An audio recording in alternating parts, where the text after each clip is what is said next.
minutes. I want to recording and the live Facebook live. Okay. 2 minutes here. Thank you.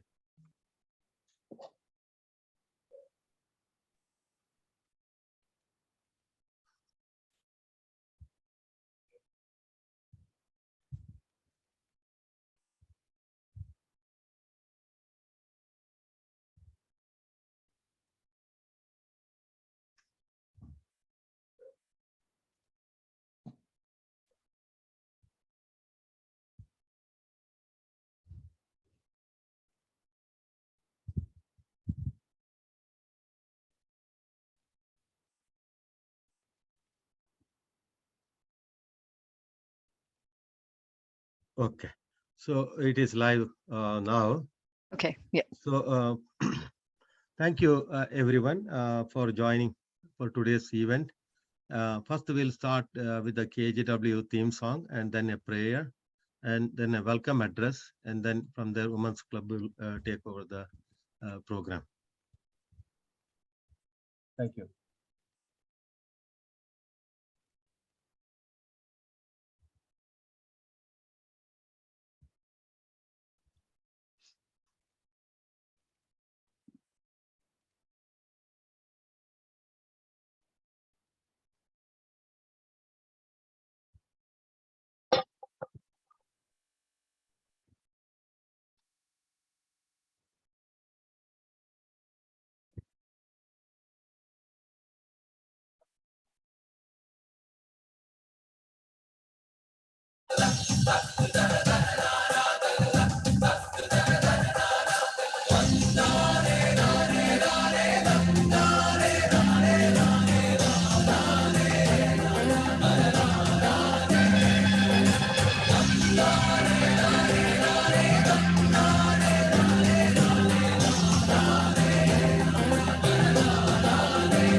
മലയാളമേ എൻ സ്വരരാഗമേ മാമലനാടിൻ്റെ ലയതാളമേ മറുനാടൻ മലയാളിയാകുമീ മനിതന് ഓ മറുനാടൻ മലയാളിയാകുമീ മനിതന് മനതാരിൽ മകരന്തം ആവേണമേ മലയാളമേ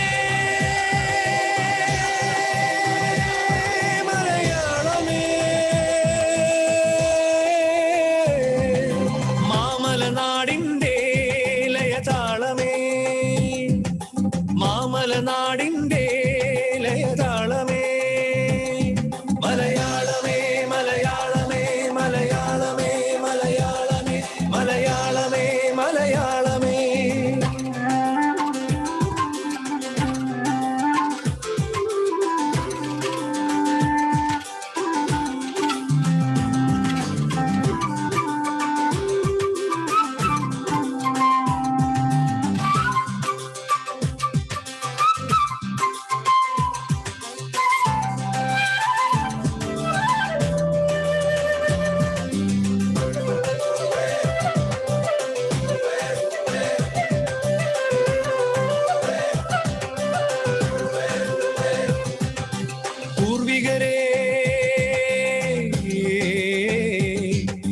പൂർവികരേ നിൻ സ്മൃതികൾ എന്നിൽ പുളകം നിറയും അമൃതം സരസം സുഹൃതം തിരുവോണം പൂരം കേരം സുന്ദരദേശം ചമയും സ്വഗുണം കമലം മധുരം തെയ്യക്കോലം പീലി വിടർത്തും മയിലായി ചെയ്യും നടനം കരിയുടെ ചന്തം വേഴാമ്പലുമായി കോർക്കും കൈരവഹാരം ഓ സൂര്യോദയമായി ജീവാമൃതമായി ഉയരുക വാനിൽ നീ മലയാളമേ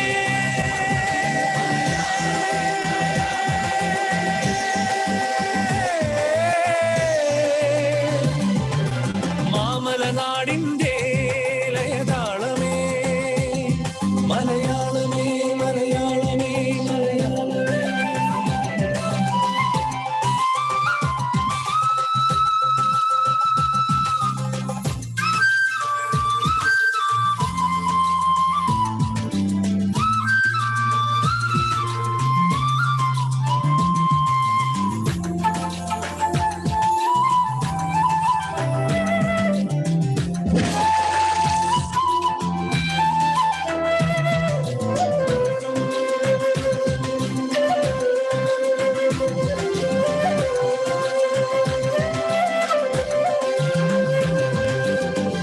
കളിക്കളരിത്തുള്ളൽ കുത്തുകൾ നിളയിൽ തീർക്കും കലയുടെ സ്വർഗം ദിവ്യം സൂക്തം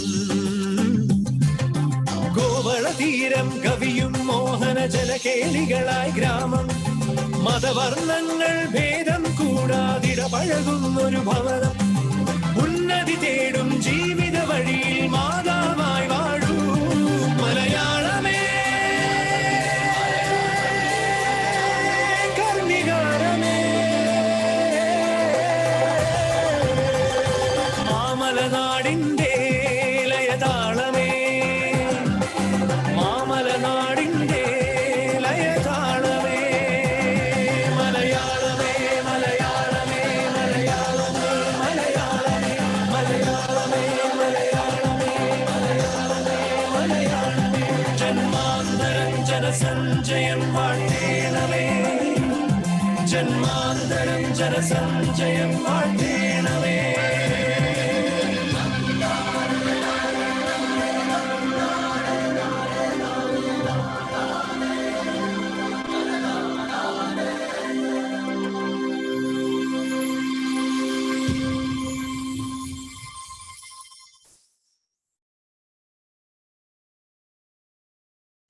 Next, we invite Sadhika for the prayer song. Sadhika.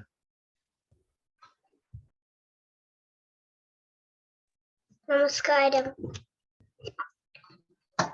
എങ്ങുമെങ്ങും നിറയും വെളിച്ചമേ എൻ കരളിൽ കുടിയിരിക്കണമേ എന്റെ പാദം ഇടരാതിരിക്കുവാൻ എന്നും എന്നിൽ കൃപ ചൊരിയണമേ എങ്ങുമെങ്ങും നിറയും വെളിച്ചമേ എൻ കരളിൽ കൊടിയിരിക്കണമേ എന്റെ പാദം ഇടരാതിരിക്കുവാൻ എന്നും എന്നിൽ കൃപ ചൊരിയണമേ പൂവിലൂറുന്ന പുഞ്ചിരി നീയല്ലോ പുസ്തകം തരും ജ്ഞാനവും നീയല്ലോ പുല്ലുമാടവും പൂവണി മേടയും തുല്യമായി തൊഴും ശക്തിയും നീയല്ലോ നല്ല ബുദ്ധിയായി എൻ്റെ മനസ്സിലും നല്ല വാണിയായി നാവിൻ്റെ തുമ്പിലും നല്ല ചെയ്തിയായി എൻ പിഞ്ചു കയ്യിലും നന്മയായി നീ നിറഞ്ഞിരിക്കണമേ എങ്ങുമെങ്ങും നിറയും വെളിച്ചമേ എൻ കരളിൽ കൊടിയിരിക്കണമേ എന്റെ പാദം ഇടരാതിരിക്കുവാൻ എന്നും എന്നിൽ കൃപ ചൊരിയണമേ. Thank you. Thank you, Sadhika. So next is the welcome address. That's from me. So good evening, everyone. My name is Madhu Nambiyar. On behalf of the Kerala Association of Greater Washington, it is an honor for me to welcome all the ladies and the distinguished guests today for this important workshop, Introductory Financial Planning for the Working Mom. We are very delighted to organize this event and honored to have your presence today. I also welcome the eminent speakers today, Emma Liger-Zilaya and Clara Catton of International Tax. The KGW Women's Club, the Kerala Association of Greater Washington, headed by Seema Shankar, deserves a special appreciation for organizing the event. We also want to appreciate Parvati Das for her initial input. And at this time, you might recall that Parvati rang the opening bell at the NASDAQ very recently. Financial literacy lies at the heart of everything that we do. The ability to get, keep, and use our own money enables us all of our activities. So providing the knowledge and the ability to use the money for our families empowers them to go on their own. As many young people plunge right into the work after school, it is essential for them to know the basics about managing personal finance without having them to learn in the hard way. So while youth is often going for financial education, it is relevant to all segments of our community at all levels. Planning to achieve financial goals is a lifetime endeavor. The idea of holding this financial literacy came to us last year when we asked the Women's Club what types of programs they want to do in 2022. Everyone in the team said financial literacy for working mom should be one of the things that we need to organize this year. So it's also generally said that if women are taking care of the finance at home, they usually save more money. So once again, it's a great pleasure for me to welcome all of you to this workshop on financial literacy for the working mom. Your active engagement and discussions will be invaluable for all of us to enhance our financial planning knowledge today.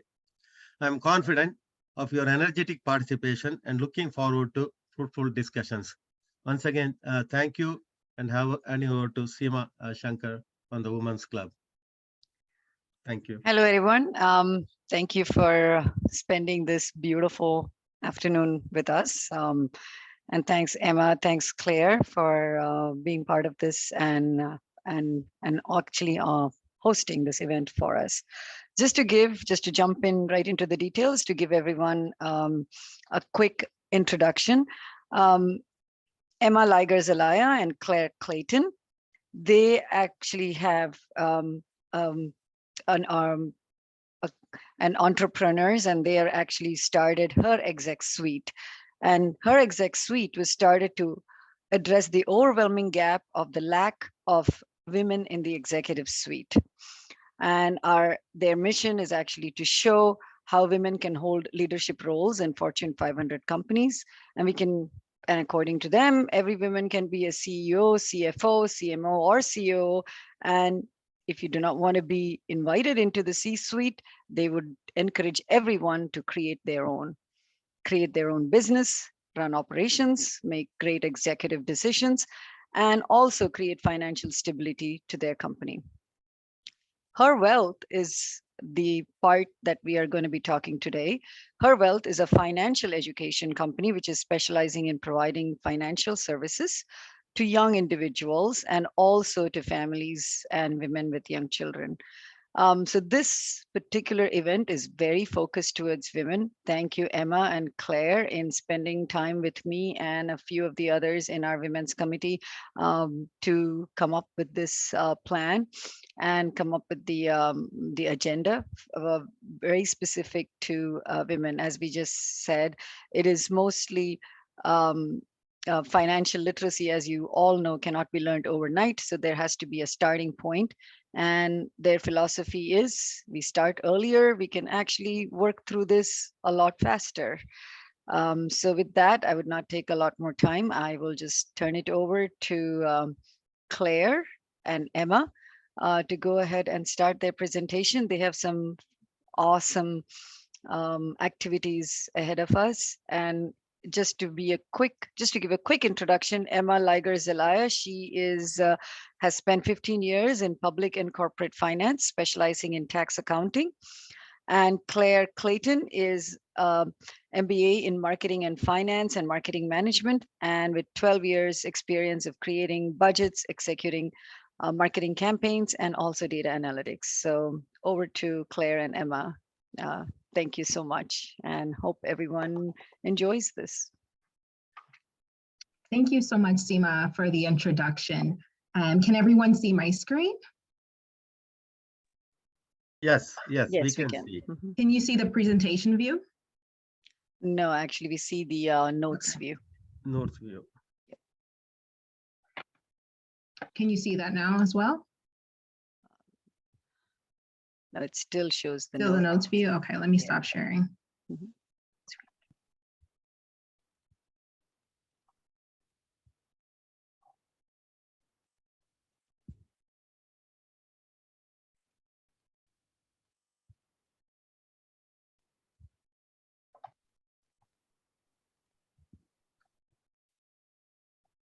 Apologies for the delay.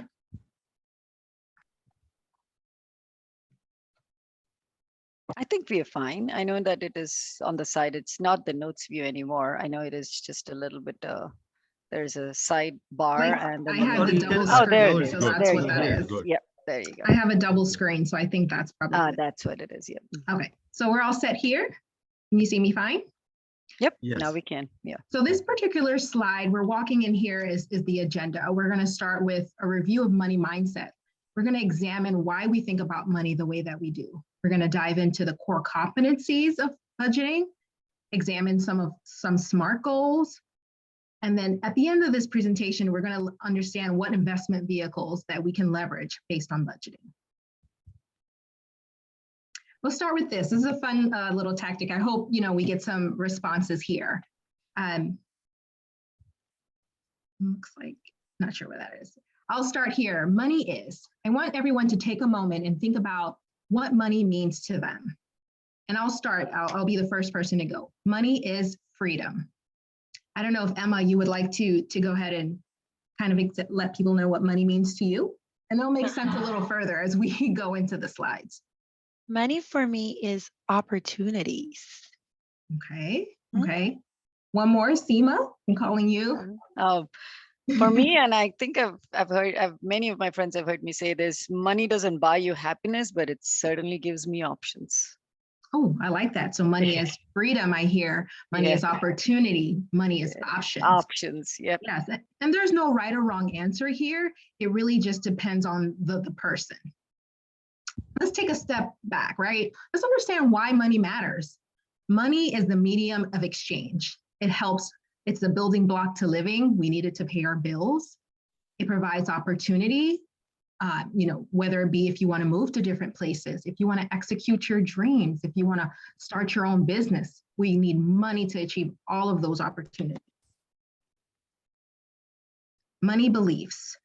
As mentioned in the previous slide, I wanted everyone to take a moment and take a step back and understand, and think about what really money means to them. When we think back in our lives, we form unconscious beliefs about money when we're younger, how we see people interact with money, how we've leveraged money in the past, or our experiences with that. And from those on, those particular beliefs then take heed to what actions we take with money as we're older. So what we're going to take a look here is take a look at the 4 categories of money beliefs. The first one, money avoidance. Money avoidance means a person who thinks that money is evil. Some people have grown up necessarily and look at TV or media and see that, those people with a lot of money, they're evil. They use their money for poor choices. Money worship.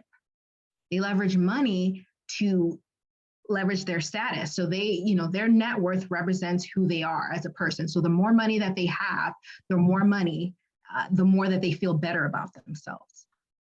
Money status. When you look at status, that's who both money worship and most money status are really closely related with one another, where the difference here is that money status is really leveraged exterior. So they want flashy clothes, flashy cars, and it is once again associated with their belief about themselves. And money vigilance. Money vigilance, I would say, is one of the healthier money beliefs. They understand and have a good relationship with money, understand that money is necessary to purchase items or to basic living block for one another. However, they're careful about their spending. They understand the needs and importance of budgeting. I'll pause here. Does anyone have any questions? I want to kind of intervene and say where I used to fall. I was actually money avoidance. And it's interesting because I wasn't raised that way. I actually learned about financial literacy very early on. I was taught from my father how to manage money. And I was able to see that through his efforts, I got a front row seat to see what it translated to. He eventually was able to purchase a home for the family, started his own business, and invested in real estate. But to Claire's point, I got to a point in my career, the more money I made, I almost felt like it was evil. Should I be making this much money? My religious belief came into play. Like, is this what God wants from me? Is it evil to have this much money? Should I be thinking about my money, managing my money in the future? And so I got into, even though I learned quite a bit from my father, a little bit of my personal beliefs came in and started thinking, maybe it's not okay to make this much money. But then as I started working through my financial planning and budgeting, I realized it's just I have to find a happy medium. So curious to see where anyone else fell into this spectrum. I'll kind of chime in a little bit here. In my view, I think it's each of us fall into some of these buckets. And I guess it depends on which stage of your life and your career you are in as well. I just think, sometimes you get to a stage where you're in that money vigilance kind of area or the money avoidance kind of area. So I just think it's an ongoing stage, and just understanding the importance and the impact each of these stages have on each person is key to really realizing that real value behind the money. So that's just my 2 cents there. That's a great point, Poverty. And when we examine, I have children, and when you kind of take a look at and understand what your relationship with money, you can understand what image that you're portraying for them, because to your point, it's different throughout different stages of life. If we can help them in the beginning phases to help bring a positive light or positive relationship for money, we hope that they can carry it through those different stages. Okay, good feedback. Next slide. So this particular slide, we're going to take a look at 3 different, to your point, stages or personas. And we're going to take a look at the different myths about money. And we'll start from the left here. Kate, she's 26 years old. She's an entrepreneur. She feels that she's too young to learn about money. She doesn't have to pay bills. Her husband manages her money. It's none of her concern. She can always save later. A full-time mother, Kim, 37. She can barely talk to kids about money. She doesn't even understand what she's doing with her money. She doesn't understand why she should make more money, because a lot will be taken out of her paycheck with taxes. They'll take it all anyway. Or there'll never be enough money. Mary, who's a grandmother, 72, taught that it's rude to talk about money. I'm too old to win with money. You're too good. If you're so good, the universe will supply your needs, so no need to focus on money. I would say, taking a look at this, as mentioned before, this particular slide really walks you through the different stages for us women, right? Early on and as we grow older, and the different myths that is common nowadays about money. Now let's take a look at how we can debunk these myths and really turn these around. I'm too young to learn about money. Well, the reality is that the younger that you are, you have the opportunity to leverage other resources around you to help make positive reinforcements and for your financial decisions and receive feedback. The myth number 2, there will never be enough money. Well, the truth is, and this is a very good one, everyone makes enough to have a budget. The truth is, you do not make enough money to live without a budget. Lastly, and I think this was really true for me growing up, it's really rude to talk about money. When you talk honestly, the reality is when you talk openly and honestly with your family, especially the little ones, you can really help them establish a healthy spending and saving and a good relationship with money when they're younger on, as opposed to waiting till they're older. I don't know if anyone wants to share any myths or that they've heard about money, or maybe share with any beliefs that they particularly have. I can just go ahead and share a little Yeah. bit about the culture.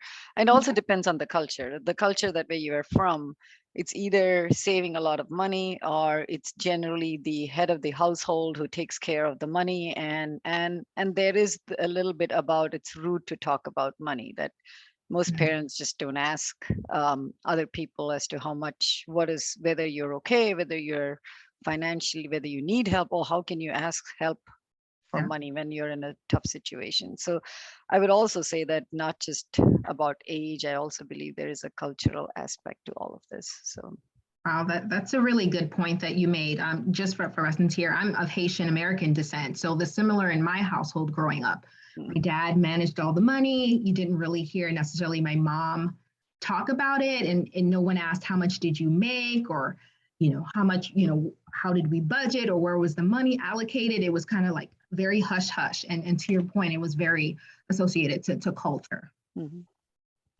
And I just want to chime in here. And what Claire said is very accurate. Our culture, you really don't talk about money, but surprisingly, my upbringing was actually different. My father and mother were very open about money. I think where we relate, my father managed the money. However, he did teach me about financial literacy at a very early age. And there was a point that Claire made earlier that I learned from my father was really not focusing too much on how much we have, but rather how can we manage what we have.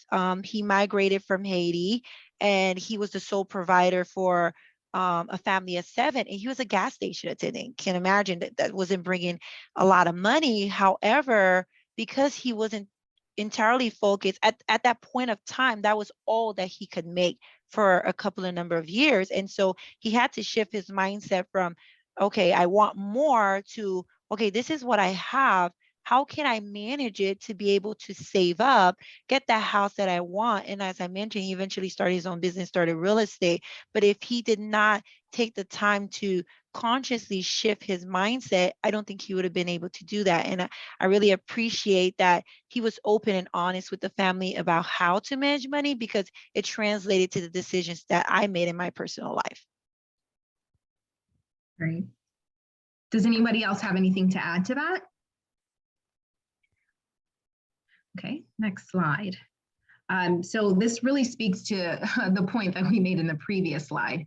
In this particular study, we just wanted to understand, do some research and just understand the information that was out there, understand where women fit in with financial literacy. And when we compare the differences in financial literacy between men and women, men were more likely to have high financial literacy than women.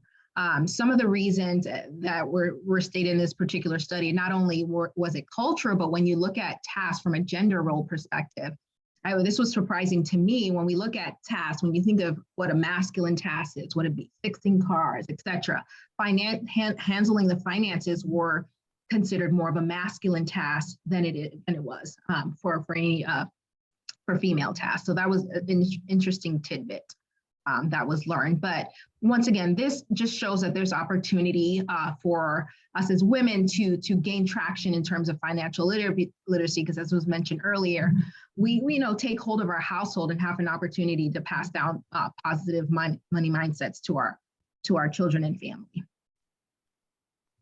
And I just wanted to make one note here.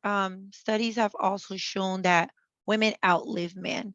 And so if we don't have a seat at the table early on and our husbands are passing away, and then you have a financial advisor sitting in front of you and saying, hey, here, this is your asset, you have no idea what to do with it. You can make wrong decisions, and all that wealth that your family worked so hard to build can go away very quickly. So it's very important that, as women, that we're getting that education very early on, so we could be able to manage the finances. God forbid if our husbands are out of the picture. And then even if our husbands are in the picture, we should be having those discussions and understanding what it is that we're doing with the income that is coming into the family.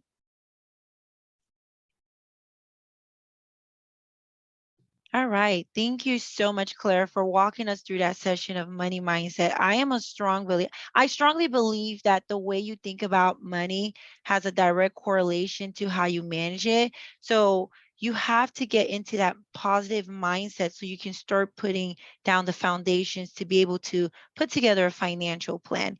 And in the next session, what we're going to cover here is going to be focused on putting together objectives as well as creating a budget. But before we can tackle those two concepts and exercises, we need to understand the core competency of financial literacy. There are 5 core competency. It's earning, saving and investing, spending, borrowing, and protecting. These are the building blocks to financial foundation. And when you understand what these key pillars do, then you'll understand how to create financial stability and eventually create wealth.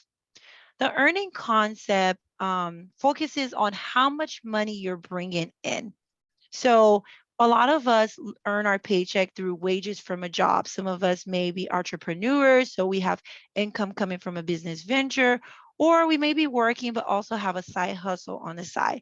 But in order for us to really assess if what we're making is sufficient, we need to understand what our take home income look like. And that's actually the first step to creating a budget, understanding your earnings. And when you really understand your earnings, then you can take a step back and say, can this cover what it is that I want to do now? And is this sufficient income to cover what I want to do in the future? And if it isn't, this is the opportunity where you start thinking about whether you need a promotion, whether you need to, switch jobs, or you have to go back to school to acquire another skill set. But one of the things that I do want to hone in here is going back to the example I gave on my father. You might find that your earnings may not change in the next couple of years. This is all that you have to work with, and that's okay. But the minute that you understand what it is that you have to work with, then you can create financial goals to help you manage that. And the goals will look different as you continue to work through them. The second step is saving. The concept of saving is actually one of the most important components for me because this is your ability to save money for the future. This is what creates financial stability.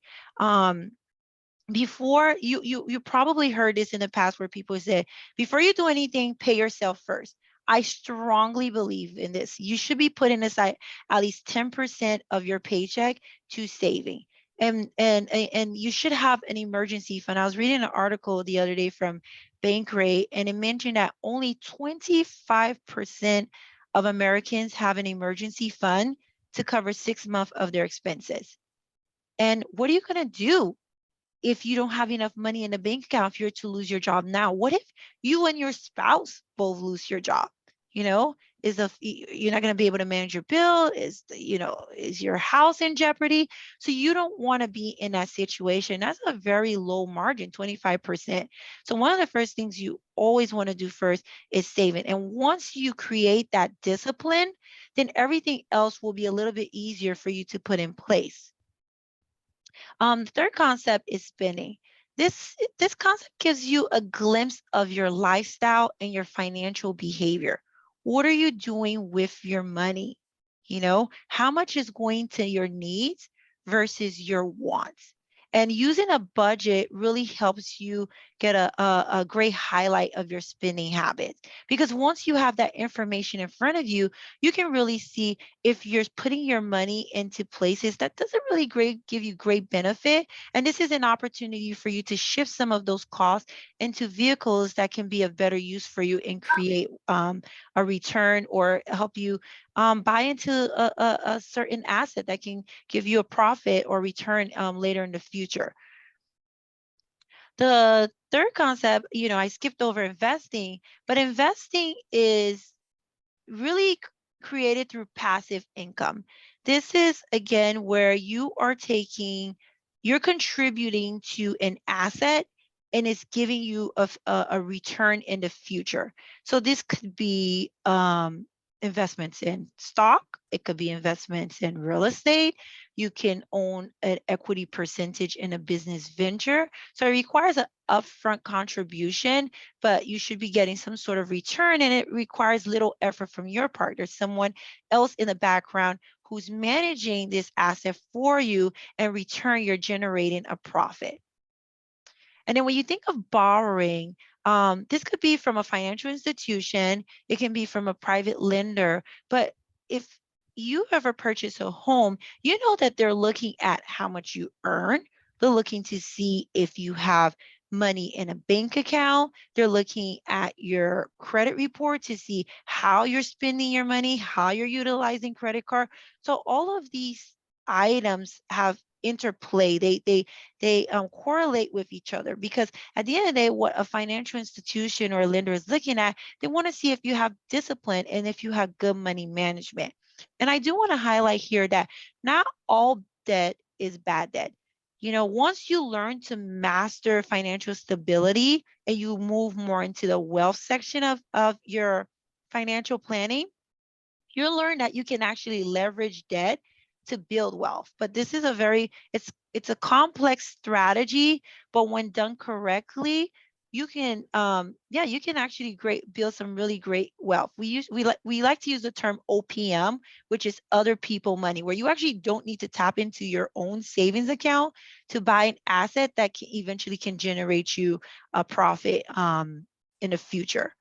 And then lastly is protect. You go through all this effort of actually building a wealth, creating financial stability, and we've all heard it, we're not going to die with our money. So we want this to pass down to our kids, our grandkids. But in order to do that, we need to put certain documents in place or certain vehicles in place to make sure that we're protecting all our hard work. And this can be done through a trust. It can be done through a will.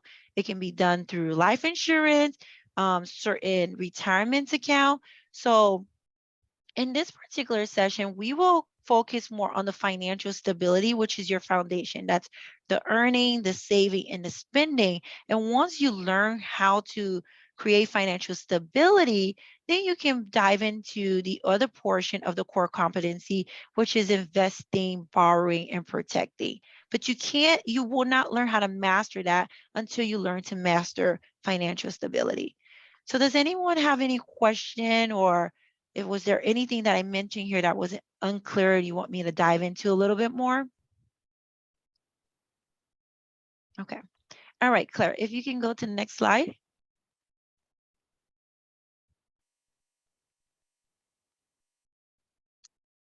All right, so the first step in creating a financial plan is putting together goals. What I like to do when I create my financial goal, I like to use what is called the SMART method. Is anyone here familiar with the SMART method? Maybe you can use the reaction button to the bottom just to kind of raise your hand so I can gauge. Well, the SMART method is basically a concept that it's a methodology that believes that if you use these different concepts to create your goal, you have a higher likelihood of accomplishing those goals. And what does the SMART method do? The SMART method basically says your goals have to be specific, measurable, attainable, relevant, and time-based. Specific, what are you aiming for? You can't just write your goal and say, I want to save. What are you saving for? A long overview vacation? Okay, that's a little bit more specific. So how are we going to measure that goal? You know, when you create the goals, you want to be able to measure it. You want to be able to monitor your progress as you work through the goal. And so instead of just saying, I need to take a long overview vacation, I need to save $3,000 so I can take the family to Jamaica. That's a little bit more specific, and we have a measurement in there. Is it attainable? What is your plan of action to actually accomplish this goal? What can you do to get to that $3,000? Well, I can save $250 bi-weekly for the next 6 months to save $3,000 for the family vacation. So now the goal is a little bit concrete. You're starting to visualize it. Relevance. Why is this important to you? Why, when you write your goals, you want to make sure that it's something that's meaningful to you. So think about it's important. Well, I want to go on this family vacation because I haven't taken one for a couple of years, or I think it's an opportunity for the family to bond together, have a great time. So now we're digging into why this is an important goal for you. And then lastly, you want it to be time-based. You want to be able to have a measurement to see how did you accomplish this goal, or you set a goal or a time frame for yourself to be able to say, this is when I want to get this goal done. It's a deadline. It keeps you accountable, right? So in my example, I said, I want to save $250 for the next 2 weeks for 6 months in order to get $3,000. So my time is 6 months. That's the time frame to get this goal accomplished. Okay. So let's take a look at some SMART financial goals. And then I'll ask some of you guys, what are some goals that you're thinking about for the next year? So we went over to family vacation. Another example that I put here is by November 1st, 2022, I will set up and fund my retirement account with $1,000. And then we have one on January 1st, 2023. I will set up automatic deposits of $300 to my Child 529 college plan. So what the SMART goal really tries to do is create a visual for you. And so when you're specific, you're measurable, you're able to attain it, you use relevance and a time base, you're getting a visual of you actually accomplishing those goals. Some people take it the extra step and create a vision board, but it's up to you what your preference is. But that's really what the SMART goal is trying to do, is trying to make you visualize that goal so you can take the necessary steps to get there. So does anyone want to share a financial goal that they probably thinking about in the immediate future, sometime next year or the next couple of months?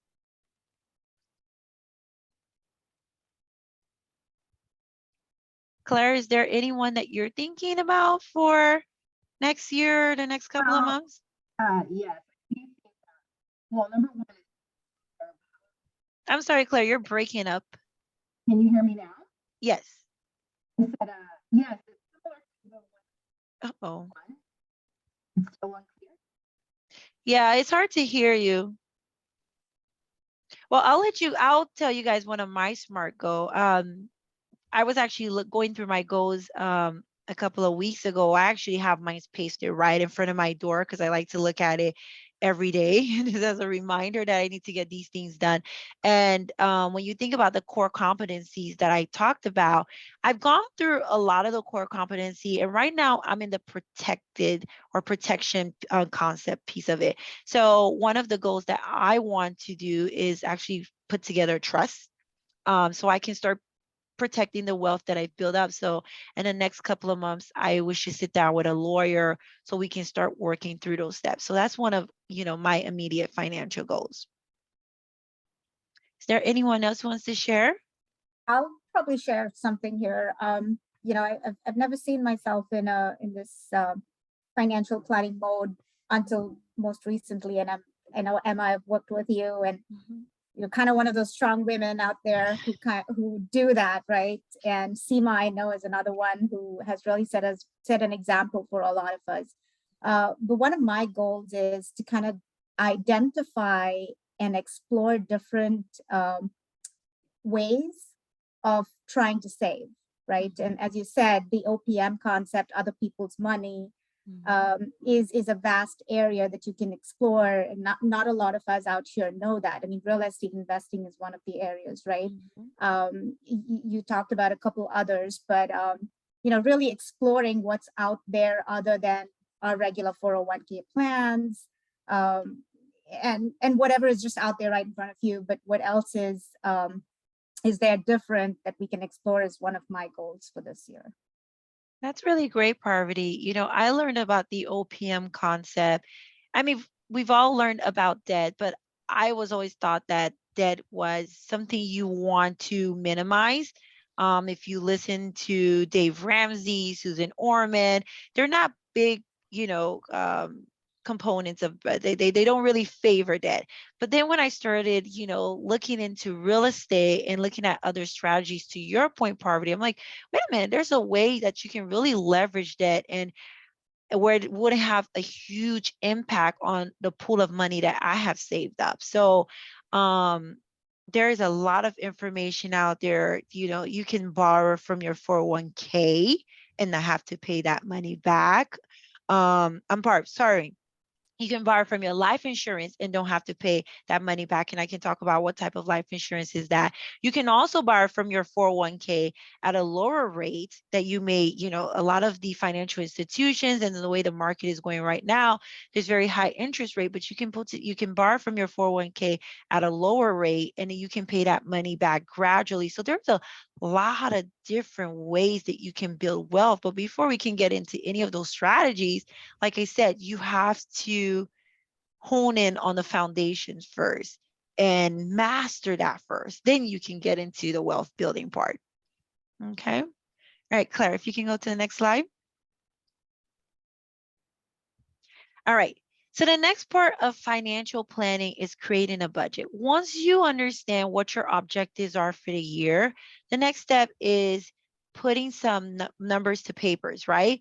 And so I actually like creating my goals for the following year in November. So in the next couple of weeks, I'm actually going to be sitting down and saying, you know, how did this year go? I assess my budget every quarterly, but then I also do an annual assessment and think about what is it that I want to accomplish next year. And the reason I don't wait till January 1st is in my mind, I should already have everything in place so it can start working in my favor by January 1st. I know a lot of people, new year, new life, new all of this, but that's not the time I write my goals. I write it in November so I can start digging into my budget, figure out where do I need to shift money, and then start talking to individuals, whether it's financial advisors, whether I'm looking at a new business venture, and making sure I have all of those things in place. So again, by January 1st, everything is set so I can start working through that financial plan and not trying to execute it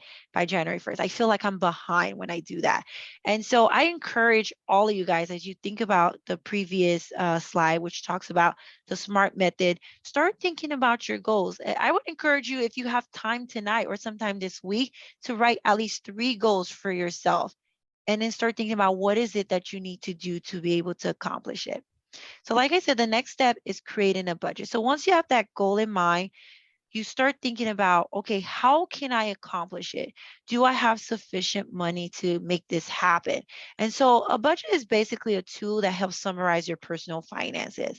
It's looking at how much your take-home income is, and then it's also looking at how you're currently spending your money, your financial habits. And so there are 4 steps in creating a budget. The first one is identifying your net monthly income. That's your take-home income. If you're in a job where you get a W-2, that's that income you're getting most likely in a biweekly basis. And then what are you doing with that income once you get it? How much of it is going to your needs? How much is going to wants? Are you putting enough aside for saving? What's going into your 401k or your individual retirement account? And so the budget highlights all of this information for you. And then once you allocate your take home income into these different categories, then you see if you have anything left over. If you're in a negative, which I hope a lot of us are not, this is your opportunity to assess and rework your budget.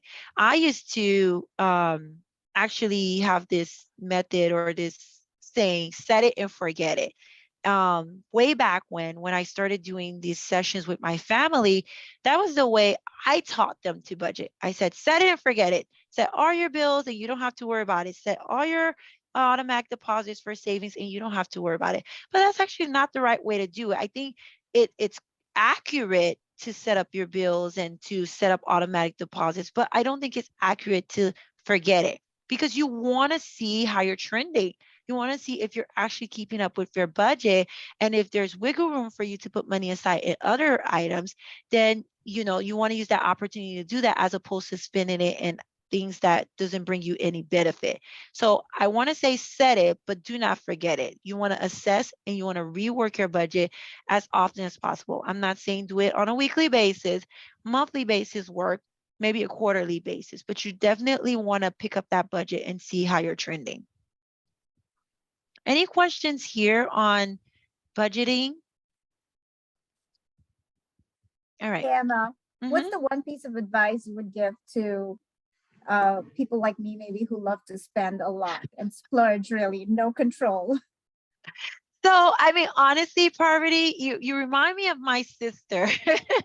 she has, let me say this, her spending habits are based on her emotion. So depending how she's emotionally feeling for the week, True. she's out there, she's buying things and so forth. And so what I try to do with her, and I actually just worked with her budget a couple of weeks ago, I try to allocate as much of her take home income and set it up where her employer is already bifurcating her income into different savings accounts, 529 accounts, her individual IRA. So whatever's hitting her checking, that's all she has. Because if I leave it up to her to say, go ahead and move this amount to your savings, go ahead and move this amount into your individual retirement account, guess what? It's not going to happen, because in her mindset is, wow, I got paid and I want that new shiny purse or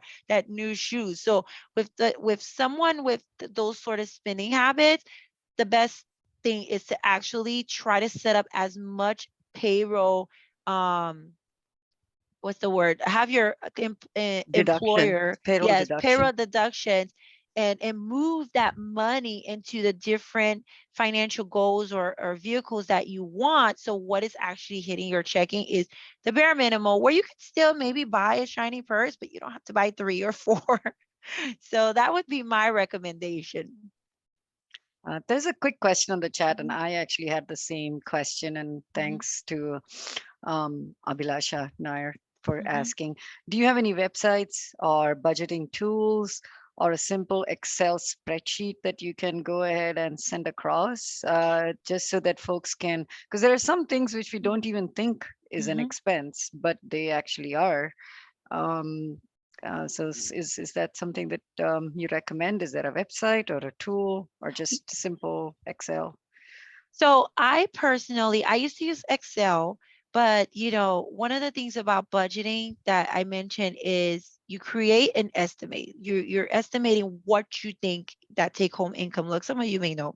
You're estimating what you think you're spending on mortgage and grocery and etc. But the next step to budgeting is assessing. And that's the piece where you actually are looking at your actual expenditures. That is very hard to do in Excel. I don't recommend it for anyone. And so currently I use Quicken. Quicken is very cost efficient. It's like 70 to 80 bucks, and it pulls from your financial institution. Yeah, it pulls from your financial institution, and it will show where you're spending your money. Sometimes you have to go in and just clean it up a little bit, but for the most part, it's very intuitive and it will bucket it correctly for you. And then also in Quicken, you're able to create that initial estimate of what you think you're spending in those areas, and then you'll be able to see the variance. In the past, I've used Mint. I think Mint is a great tool. It does the same thing. It'll pull the data from your bank account and then pull it into the different categories. Claire will go a little bit over on different tools that we could use, and we can certainly send a few over to you. But currently, right now, for my personal budget, I am using Quicken. There's another one that I got introduced. I'm forgetting the name of it, but I actually did a demo on it a couple of weeks ago and I really like it. So there is a possibility I may be switching out to that particular software, but we'll get that over to you guys at the end of the presentation. Considering that we are all trying to just get into it, I don't think Mhm. many of them would be, unless they already have it, Mhm. maybe open to buying new software and Mhm. figuring things out. So when you put out your recommendations, be Mhm. nice to have some free websites or free software or free apps, Oh as you yeah, said. Yeah. Mint is actually one of the free apps. And like I said, if a lot of the financial institutions actually already categorize your income. I don't know if you've taken a look at your bank statements or when you go online. My institution, I use PNC, it'll have a section on the right side. It gives me a snapshot and it shows how much is going towards grocery, how much am I spending on rent, and so forth. So a lot of the financial institutions already do that for you. So if you have to use Excel, you can actually use that in conjunction with the categorizing that is being done by your bank and then pull it into those categories. It's a little bit more manual, but it's still, a tool that you could use. But we will definitely get you some of those free websites. Okay. Thank you. All right, Claire, if you can go to the next slide. All right, zero-based budget formula. What is the zero-based budget formula? This formula basically says you have to account for all your spend down to the penny. Is it realistic? No, it's not realistic. I'm not expecting anyone on his webinar to be able to do that. But what it does do, it forces you to really think about and look at where your money is going. And so that's really what that zero-based formula does. It's not realistic to calculate down to the penny, but it really forces you to account for every single expenditure as much as you can. And then so you can really get that first snapshot of your spending habit, so you can take a step back and say, you know what? That extra data in the cell phone, I really don't need that. That's an extra $50 there. Or I'm spending too much eating out, let me claw that back $75. And then you can find that extra $200 or $250. And you can then say, you know what? I can use that and put it towards a 529 account, you know? Or I can start saving that up for a business venture that I want to start, or whatever the case may be. But I bet you will find additional money that you're putting into use that you didn't realize that you're spending that much. So that's really what that zero budget formula does, is really make sure that you take a deep insight on where your money is going and try to account for it as much as possible. So with the budget, you start with your take-home income. You're backing out where you're spending your money. And then if you're saving, or if you're paying down debt, or if you have some investments, at the end of the day, you're supposed to get down to zero, or as close to zero as possible. Okay. All right. So next slide. All right. So the net income portion we will dive into after, because there's a lot of different pieces that go into calculating your take-home income. But the second piece of putting together a budget is looking at where are you spending that money. So the 50-30-20 budgeting rule basically say that 50% of your take-home income should go to your needs, 30% should go to savings and others, and 20% should go to your wants. And the reason 50% goes to your needs, these are where you typically have the higher expenses. This is where you have housing, so you probably pay mortgage or rent, transportation, this is your vehicle insurance, or you probably leasing, so you have car payments. Groceries is a huge bill, medical. So these are things that you need to survive, to sustain, to live. So a bulk of your expenses will be going there. And then you move on to the 30%. These are your savings. So as I mentioned in the past, before you do anything else, your take-home income should be going to your emergency fund. And then once you have your emergency fund set up, then you can start looking at putting that money towards other things, such as stock and investment, life insurance. If you're paying down debt, you want to make sure that you take care of that debt right away, so you can limit the amount of interest that you're paying on that debt, because interest is a cost. So you want to pay that debt down as quick as possible, and make sure that you're using that money towards something better. And then lastly, the 20% goes to your wants. This is your lifestyle, going out to eat, shopping, entertainment, dancing. You don't want a bulk of your money going there. So you want to make sure you find a nice, happy medium balance. And that's really what the 50-30-20 budget rule says. And I'll let you know, you don't always get it down to the percentage. When I first moved to Maryland and I created the budget for myself, I did two mistakes. I moved from Miami, Florida, and I did not account for state taxes. So that was one mistake. So the take-home income that I thought I would be receiving was significantly lower because I had to pay state taxes. And then secondly, once I realized that my take-home income was lower and I was looking at the apartment that I rented, it was pushing my needs percentage to like 60%. And I was like, why am I paying so much for rent? This is ridiculous. And I was able to actually move to the next building and still take advantage of all the amenities and not having to pay that extra $400, $500 in rent. So this is what that 50-30-20 budgeting rule does. It really helps you get that glimpse of where your money is going and to start shifting things around where you try to get to these percentage as much as possible. And then if you can get your needs even lower than 50%, that's great. Move it more towards the saving and others as opposed to the ones. Is there anything here that you guys thought was a need and then, you're realizing that it's really a want? Does anyone think like having a cell phone is a need or is it a want? That one's tricky, right? You need to figure out where your kids are up to.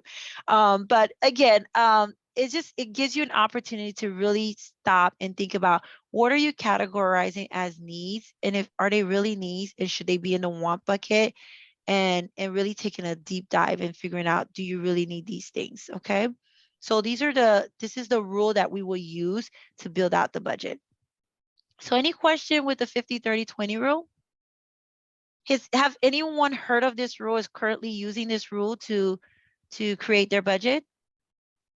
Seema, Parvati mentioned that you're good at Oh no, creating, you know? I'm just a novice. I Mhm. don't delve in, but we do create like expenses and budgets and expenses and things like that. So Okay, yeah, great. yeah. Yeah. When I create my budget, I like to create a this pie chart so I can see, I need to see I'm under this 50% or 30 or 20. So I really encourage you guys to really take a look at it, because again, if I miscalculated my take home income, and that caused me to try to figure out where am I going to make the difference. And in my case, I was able to move to another apartment, but a lot of us are locked in to a mortgage, and that may not be the case. So you might have to find that you have to claw back on your wants, or maybe you're saving in others. So it's a Yeah, really great tool. Shirley brought up something very Mhm, uh,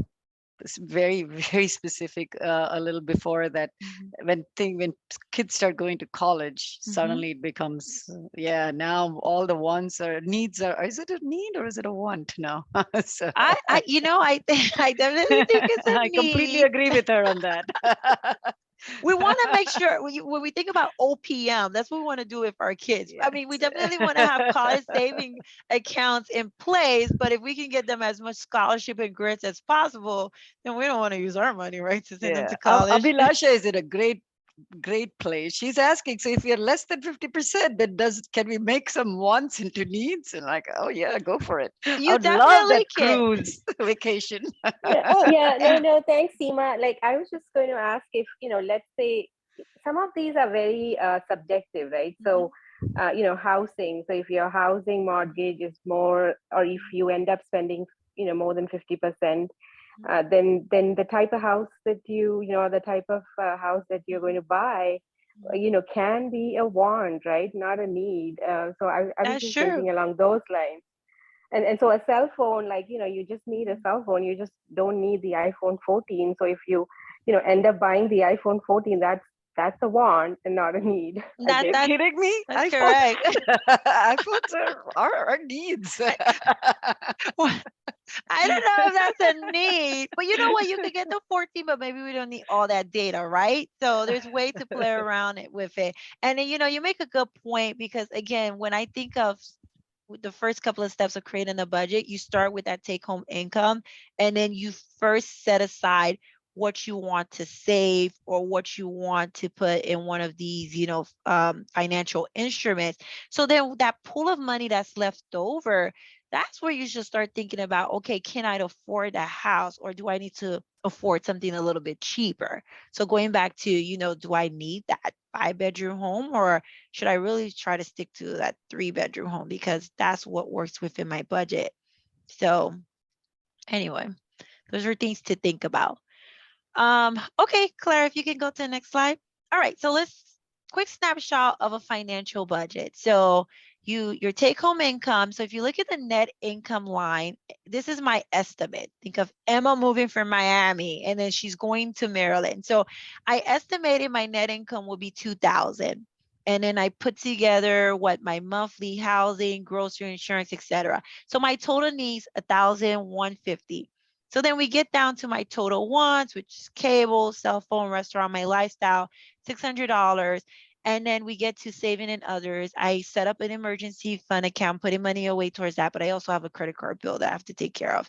So in the end of the day, I think about the zero budget formula.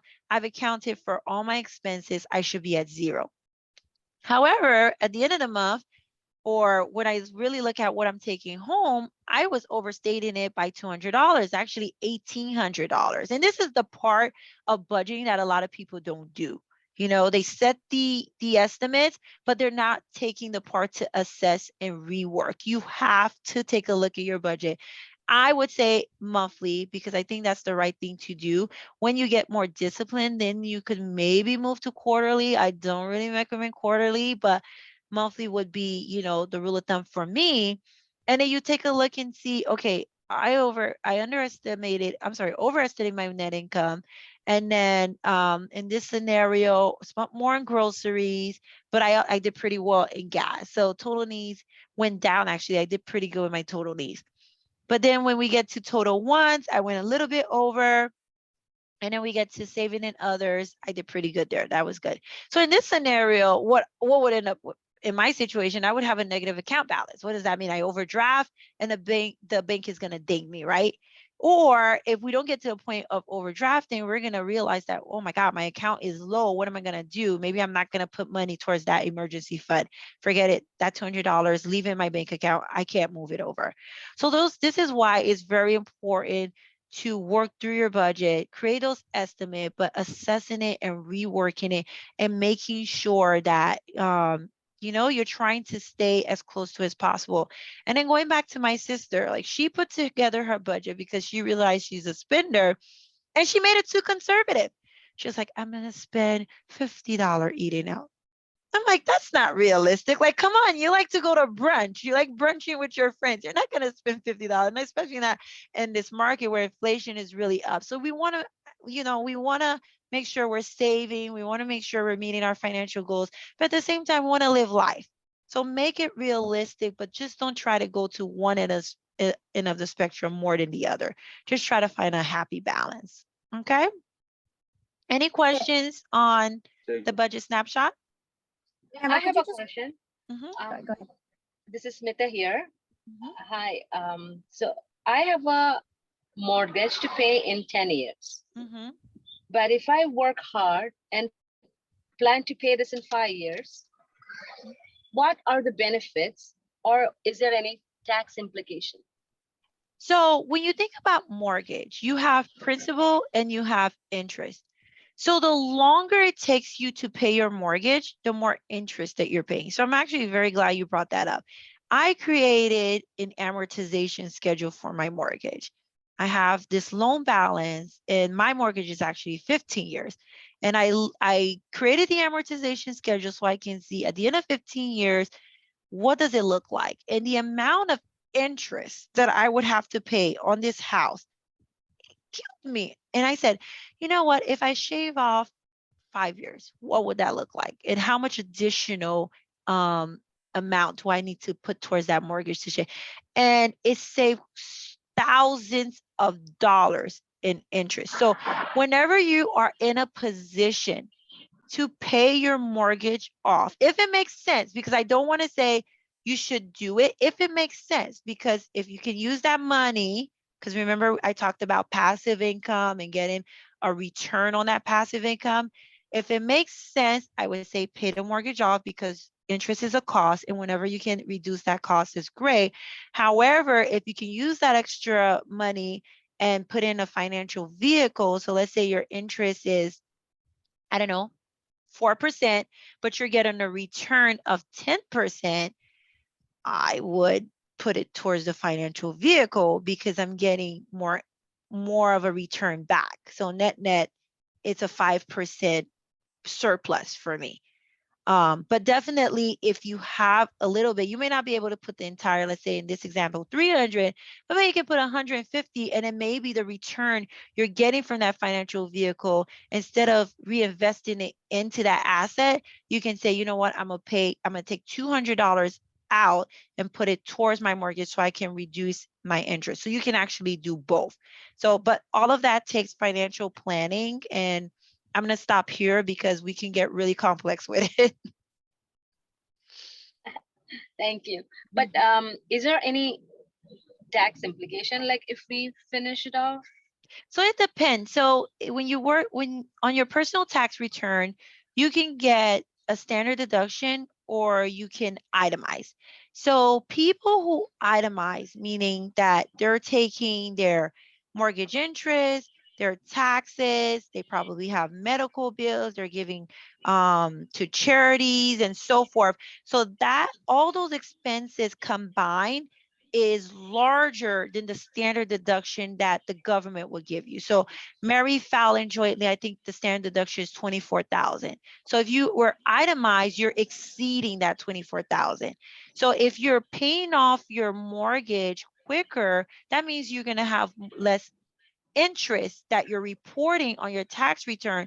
So if you're someone who itemized, it may shift you from being able to itemize to more standard deduction.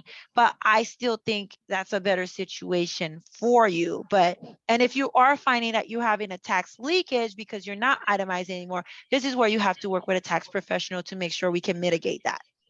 Oh, okay. Thank you. You're welcome. Okay. Claire. All right, so understanding your earnings. So the first step of creating a budget is, what is my take-home income? So you have gross income versus net income. Gross income is, let's say you got a job for $120,000. This is what they pay you for the year. And so you're going to get $10,000 every month. However, we know that we're not getting the $10,000 every month because there's certain deductions that they're pulling out from our paycheck. And those deductions are the benefit and the payroll reductions. At the end of the day, once you pull all of those out, the net income is your take home pay. So what are those deductions that are being removed from your check? We have mandatory deductions, which is federal withholding taxes, state income taxes, and FICA. And we'll go over that more in the next slide. And you have pre-tax deduction. These reduces the amount of income the employee must pay taxes on. So there is a possibility with pre-tax deduction that you may pay taxes on certain vehicles in the future. So let's say you have a 401k and you're putting money towards that 401k, and that 401k is what we call a traditional 401k. You get a pre-tax deduction for it. So $100 of income, you put $20 towards 401k, so you're only getting taxed on the 80 right now. However, in the future, when you're of age, you start pulling money out of that 401k, you are going to pay taxes on that 401k later. So that is what I mean by, you may get a pre-tax deduction now, but in the future, you may get taxed on that particular item. So you have medical and dental, 401k, group life insurance, some savings, health saving accounts, and flexible spending account. Those are pretty much your pre-tax deductions.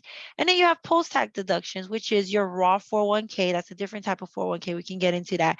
Garnishments, child support, alimony, disability insurance, and if your job have it, you have some union dues. So these are the three type of general deductions are usually taken from your paycheck, and then you get to what we call your net income, and that's your take-home pay. Any questions here? Okay, can I go to the next slide? So what are those mandatory taxes that is being removed from your paycheck? So you have federal, state and local, and payroll. So federal withholding taxes are taxes that you pay to the federal government. And the amount of taxes that you pay to the federal government is based on your taxable income. So if you go back to that example that I said earlier, that $10,000 and then you're making 120K for the year, that is not necessarily your taxable income. There are certain deductions that you can take. Again, if you're itemizing, that'll be mortgage, interest, taxes, charitable deductions, etc. Or if you have standard deductions, and there's a lot of different deductions that you can take to finally get to your taxable income. And in the United States government, basically their tax system work is based on a progressive system, meaning the higher that income is, the more taxes that you will pay. Your marginal tax rate will be higher, so you'll be assessed a larger tax amount. So how does your employer determine how much taxes to take out of your paycheck? If you are a W-2 employee, they typically give you what is called a W-4. And in that W-4, they will gain certain information from you, such as what is your filing status when you do your tax return? How many dependents will you have in that tax return? Are you planning to, will you have additional earnings? And based on those information, they determine where you would fall within those marginal rates. And that is the amount, the percentage that they will withhold from your taxes. And then you get to state and local. In the state of Maryland, they assess state taxes. In Florida, where I used to live, they did not. So that's my shocker. So Maryland has a graduated rate. Most states do. There are a few states that impose a flat rate. But you'll find that most of them, again, is based on a graduated rate similar to your federal taxes. The higher that income is, the higher the rate that would be imposed on that income. And then again, they look at if you're resident of the state, if you're part resident. So there's a lot of different rules. Maryland rules are different from, Nevada. Nevada are different from California, et cetera. So it all depends on the state that you live. But here in Maryland, again, like it's a graduated rate and there are certain deductions that you can take. And if you're part resident, that income gets allocated according to your state in the state of Maryland. And then we have payroll taxes. What is payroll? This is the federal Insurance Contribution Act. That's what FICA stands for, Federal Insurance Contribution Act. And this is basically way back when I believe it was Roosevelt who enacted FICA. And so they didn't want all the federal withholding taxes that you're paying to the government. The government used all the money, and then SEMA gets older and SEMA has no other income. What is SEMA going to do? How is she going to survive? And so we pay to a Social Security and Medicare fund. And Social Security, when you get to a certain age, the federal government is giving you a check when you get to that age. And in that check, you can use towards your living expenses, and Medicare is towards your health expenses. And so everyone pays towards those funds. So what you're paying right now is actually for individuals who are already retired. And then you're going to get to a point when you get retired, our kids are going to be paid into our Social Security and Medicare fund. It's based on a credit system. So it's not necessarily all the Social Security and FICA taxes that they collected from you is yours in the future. It's based on a credit system, but it is so you can have income and health insurance when you get to an older age. So any questions here? Okay. All right, so let's do, Kara, is there any way you can make that bigger? It's a little small. No, that's no way to zoom. It's zoomed? I said, yeah, that's as far as we can go. Oh, I'm sorry, guys. I will see if I can send you guys a snapshot of this. But what I wanted to highlight in this, it was an example of a pay slip, and it basically showed everything that we talked about. You have your net pay, which is basically your gross income minus your Emma, pre-taxes. excuse me, this is Madhu. If people can go to the Zoom ratio, and if they can change the ratio of their viewing, they can enlarge it by themselves. Oh, okay. Oh, yeah, that is actually, there we go. I'm going to make mine a little bigger. Thank you for that, Tibbet. Okay. So if we go into, take a look at this pay slip, and then you see we have the net pay, and you have a year-to-date amount, which is basically showing how much income you have made to date. And then the gross amount should tie back to that annual salary that your job promised to pay to you. And then the current is what you're getting for this current pay period. It may be, again, for 2 weeks if you get paid bi-weekly. And then so you start with the gross, and then you have the pre-tax, the taxes, the deductions, and you get to your net pay. That net pay, again, is your starting point for your budget. And then you'll see in the pre-tax section, in this particular example, we have taxable life. You have the life insurance, which in my mind, this would be a traditional, I'm sorry, this is a life insurance, pardon me.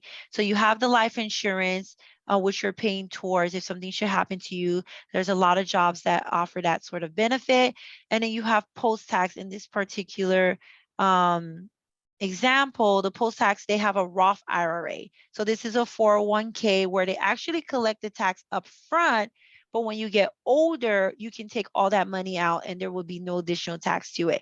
And then you get to your taxes. And in this case, it shows you how much you're paying for federal, Social Security, Medicare, and then this particular person is in the state of Iowa. And then the good thing about this payroll slip, it shows you your W-4 election. So this person chose 2 exemptions. So that's what they're planning to file in their tax return, that they only have 2 exemptions. The rules changed a little bit, so probably a head of household type situation. But, take a look at your pay slip and see if you can identify, your net pay. Take a look at what's going to pre-tax. And if you're one of those individuals where you're paying a lot in taxes, take a look and see how you can increase your P-tax. Does it mean you need to contribute more to your 401k? Is there an opportunity there? Or, you know, if your husband job offers medical insurance, which medical insurance makes more sense, and run through those tax scenarios. And, you know, this may not be something that you can do on your own, but, you know, you can reach out to a tax professional like myself who can actually help you run those what if scenarios to help you see what your tax liability will look like if you were to make some changes to your benefits. Okay. Any questions here? All right, Claire, next slide. All right, let me change the ratio on my Zoom because now it's too big. Okay, so lastly, so we talked about how to calculate your earnings. So then the next phase of the budget is saving and investing, and the last piece is your spending. So these are some typical saving and investing vehicle. I like to show it as in a manner where you understand what's being taxed now, what will be taxed later, and will be taxed never. We had one or two questions about tax implication, and this is one of the reasons why when you're working through your financial plan, it's great to sit with a financial advisor, but I think it's also very important to have a tax professional in the room so you can really understand the impact that it's going to have on your tax return. You don't want to be surprised and say, wait a minute, I didn't expect this, or you thought you were going to get one thing and ended up being another. And it's, you know, we can always pivot, but it's always good to have those two professionals in the room to really make sure that what we're putting together for your financial plan is the best plan for you with little tax implication. So when you think about your emergency funds, your savings, your CD, these, you typically are putting these in a bank account that's giving you some sort of interest, a return on interest. So that interest income is being taxed now. So you typically get a 1099 INT and you're reporting it on your tax return. And that's okay. I think, like I said, it's important that you have an emergency fund. And so picking up a little bit of interest income on your tax return is not the worst thing in the world. There's a lot of ways to mitigate it if it ends up being significant. So then you get to your tax later categories. These are your traditional IRAs and a 401k. The 401k and the traditional IRA work in the same way in the sense of tax implication. These are usually deductions that you can get on your tax return. So when you think about your pay slip, your employer is already giving you that pre-tax benefit because they're calculating your taxes after they accounted for your 401k. And then your traditional IRA, again, depending on your situation, there's certain rules around that. You can get a deduction on your tax return for putting money aside on an individual retirement account for future use later. So those are the good things about your IRA and your 401k. And if you're a high earner, this is a great tax strategy because if your tax rate is super high right now, you want to try to minimize it as much as possible. And if you're expecting that tax rate to be lower in the future, then I would recommend, you know, putting your retirement, putting money aside in a retirement account in a pre-tax basis. Roth IRA, I'm sorry, that Roth IRA is actually supposed to be in a tax never, but let me give you some insight on a Roth IRA. It's actually there's two ways to look at a Roth IRA because you actually get taxed on a Roth IRA. So it works a little bit different from a traditional IRA because the government is actually picking up taxes, assessing taxing on the Roth IRA right now. So based on where your tax rate is now. However, when you get to retirement age, you're able to take that money out with no additional taxes. And then the money that you accumulated above and beyond from what you contributed, you pay no taxes on. So that's the great thing about a Roth IRA versus a traditional IRA. And then some companies actually offer Roth 401k. So the company that I work for, we have both. And you can do both. If you find that you don't need to necessarily go on one end and just putting all your money into a 401k, you can put a little bit in a traditional 401k and you can put a little bit in a Roth IRA. Again, all of this is, you know, careful tax planning and making sure that it makes sense. And then we have our tax never categories. I think a few people mentioned 529 plans. 529 plans are college vehicles that you can use to save for your kids, money that you can use to save for your kids to go to pay towards their college tuition. So 529 plan has two components. You can do a prepaid tuition or you can do a saving plans. A prepaid tuition is not offered by many states. However, the states that do offer it, what you're essentially doing is that you are paying towards your son's or daughter college tuition. You're locking in the rate now and you're paying towards your college tuition based on that current rate. Whereas the saving plan works very similar to a mutual fund or our 401ks, where we choose a portfolio based on the year that we expect them to graduate.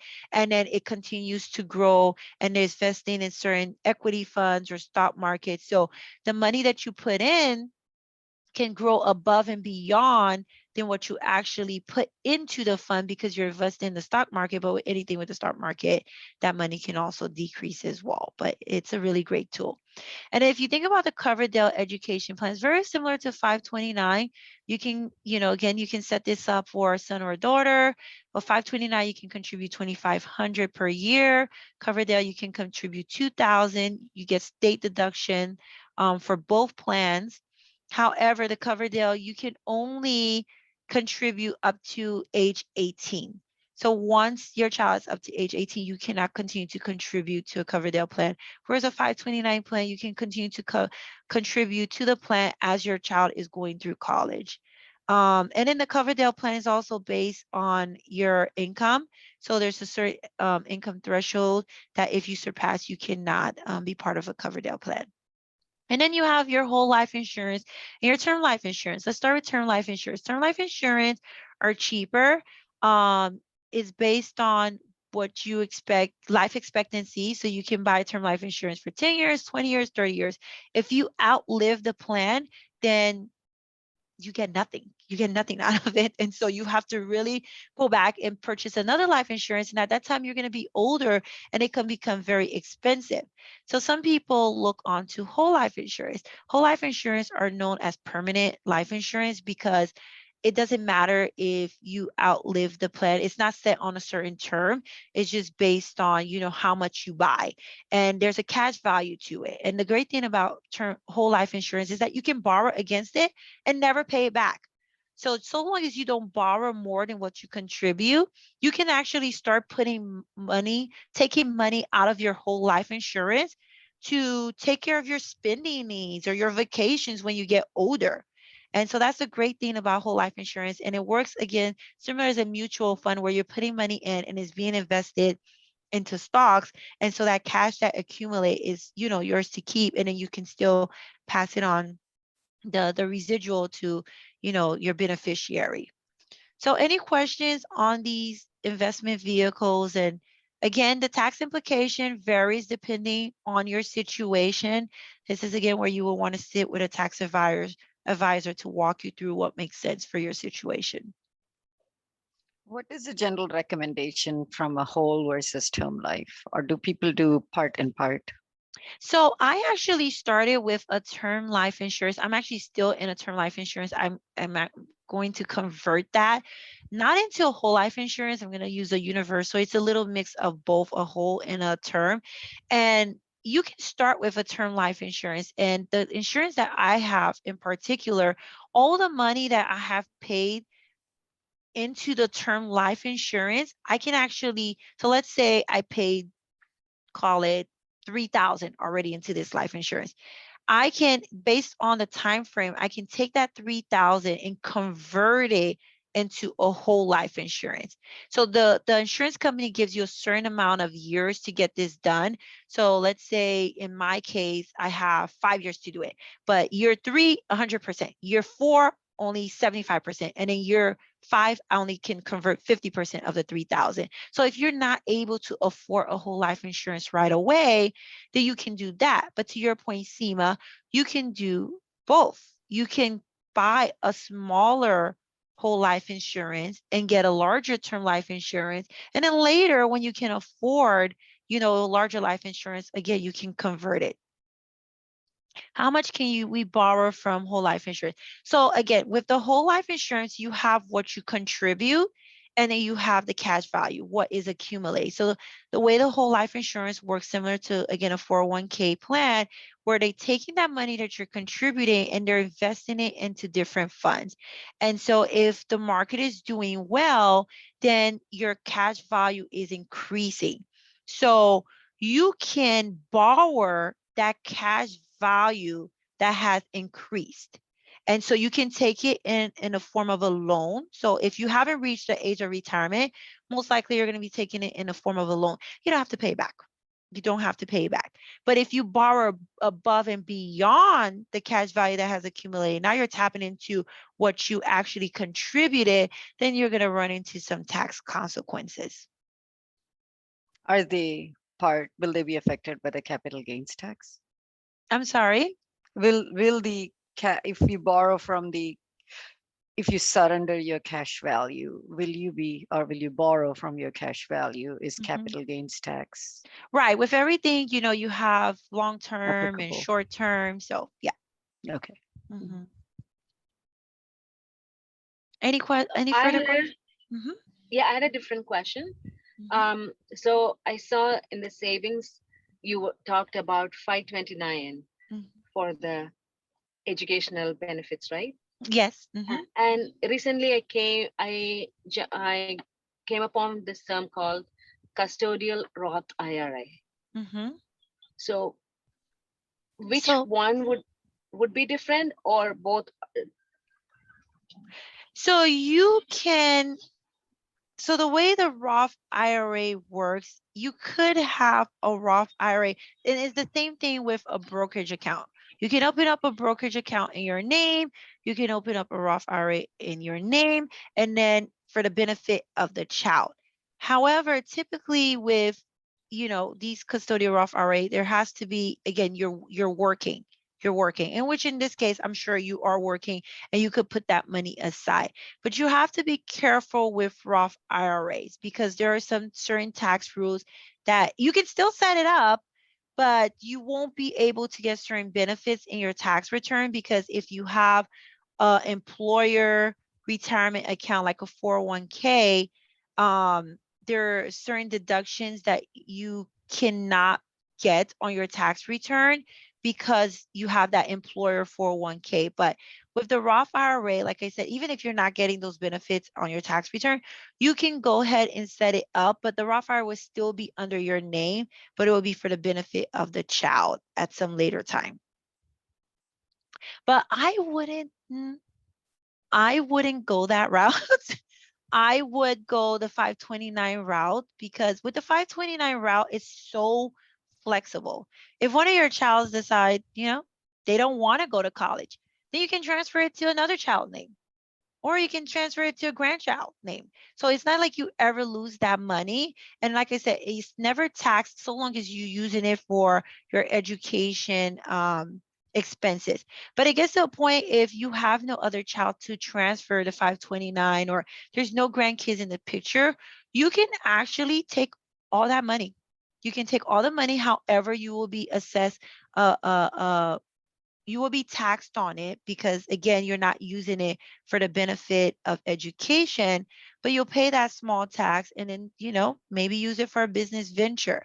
But, the goal again is to use it towards education expenses so you can get the tax benefit out of it. But if you just don't have anyone to transfer it to, then, and you have something else you want to use it for, then you can always take the money out, but you just pay a tax on it. Thank you. All right. So no, if there's no other questions, I am going to pass it over to Claire. She's going to give you guys some last minute tips and also let you guys know how you can reach. Like I said, I've been in the tax industry for over 15 years. I help small to mid-sized business owners. I also assist with individual tax returns. So if there's any questions or assistance that you need, Claire will let you know how you can reach out to us. And anyone who's also looking to start a business and you're looking for ways to get leads and prospect, this is where you need to talk to Claire. Great. So I will start here at the top. So some of these particular tips we've already touched on. So for example, mortgage assessment, identifying how we can save on interest, maybe shorten the term of your mortgage. Get a budget software. We mentioned earlier, Mint, Quicken as an example. Some new recommendations is checking accounts for a purpose. I heard some of you individuals mention some of your goals are for vacation. So possibly allotting a separate account, checking account, just to put money in and expenditures for your upcoming vacation. Time when your expenses are due. Once again, we can set it, but don't forget it. Ensure that your bills are paid on a set time, automate them, but however, review them on a monthly basis. Another example, insurance rate reviews, reach out to other friends, take a look online to understand what services you would receive for insurance, and how those costs transfer accordingly. And you can do that for your other vendors, including your health cell phone as an example.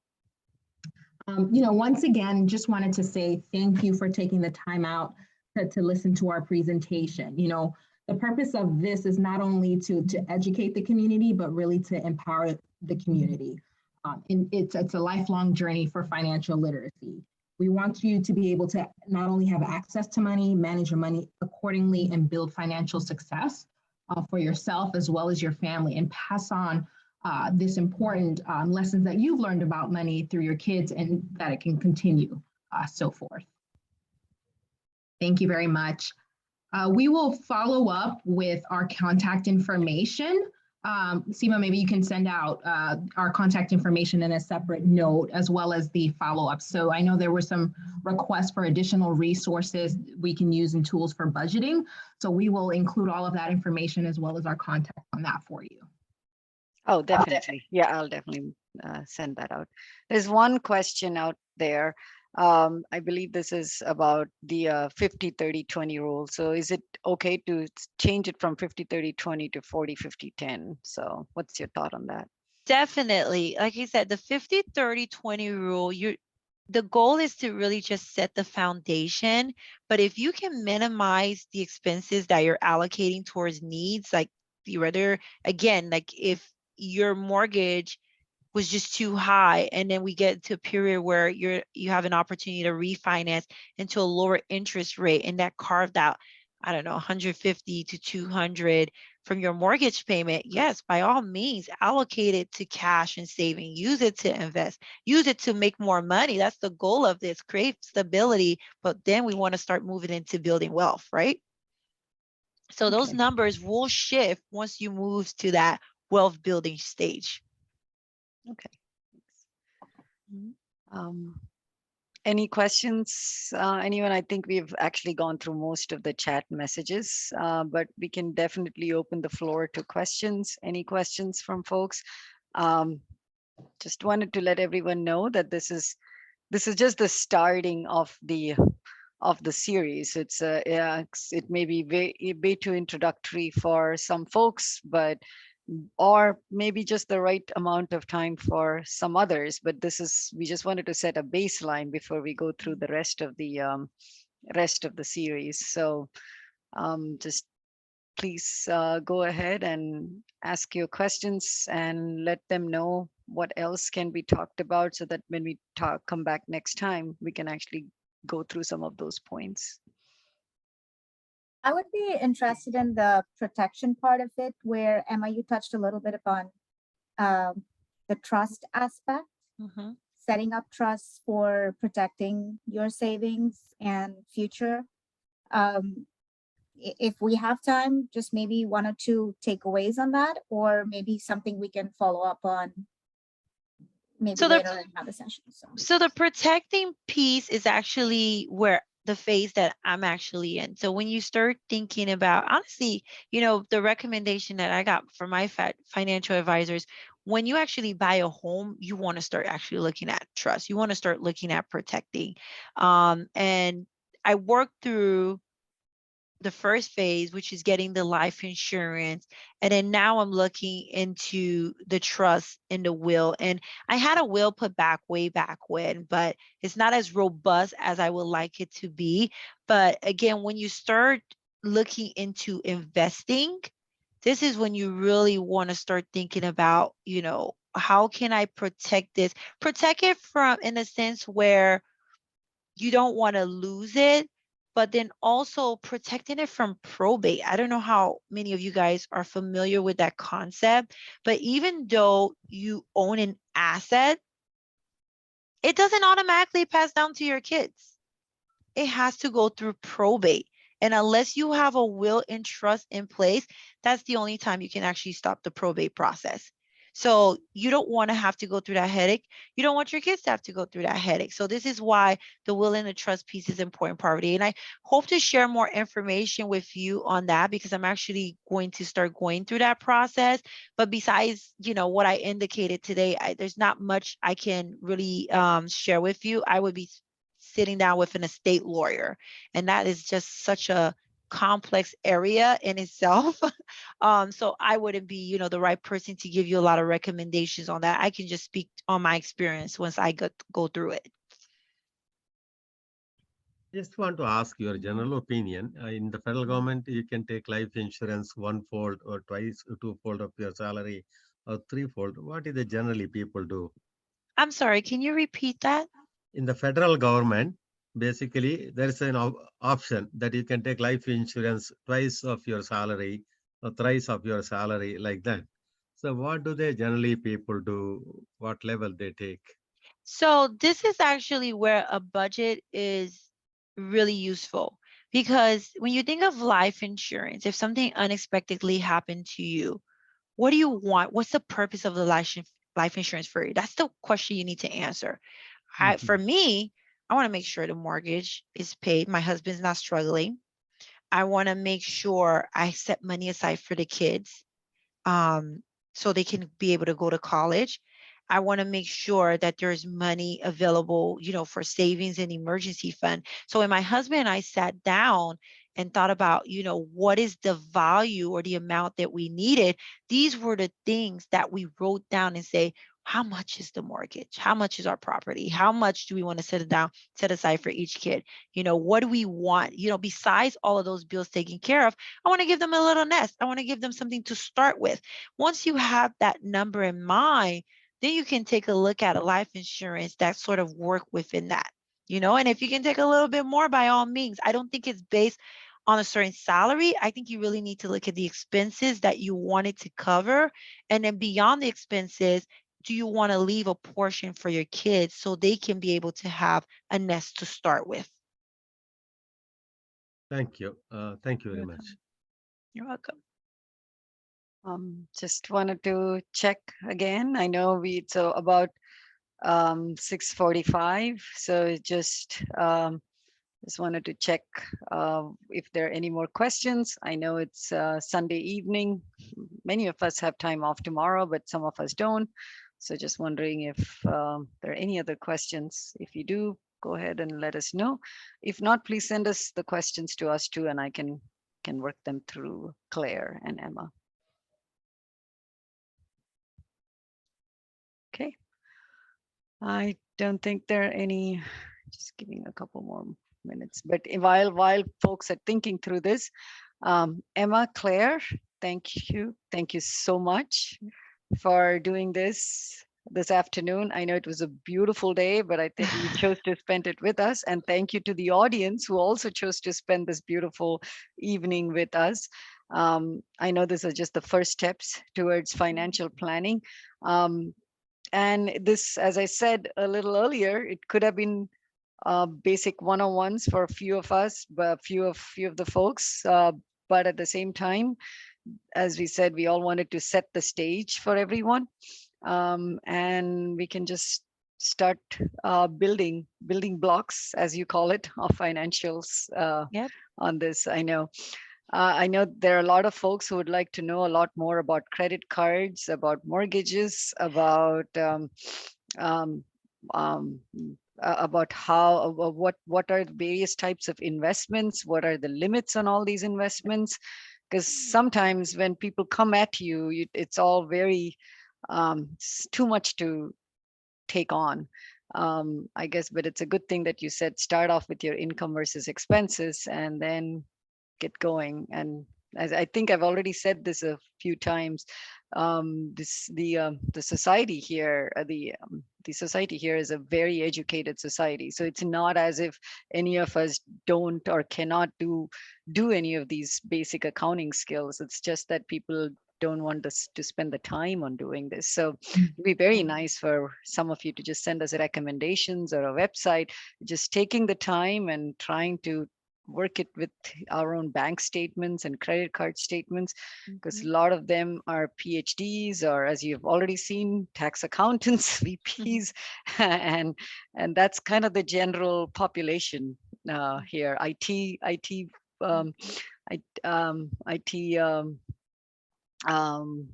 professionals, various kinds of professionals. So it's not as if it's not difficult. It's just trying to spend time to understand and tell people about how things are. So thank you very much for going through the basics, and we will definitely reach out to you for a lot more. So thank you for all of us. From all of us, thank you especially to Parvati for introducing the two of you to us. And also thanks to many of the women's club members who helped out with working through the questions. Anu, Ambali, Smita, Soumya, thanks a lot for a whole bunch of folks who actually helped out. Thank you, Shirley, for being the person who helps out with all tech rehearsals. Don't know what I would do without you, with all those things going back and forth and the chats and trying to message me behind the scenes. This is not working. That's not working.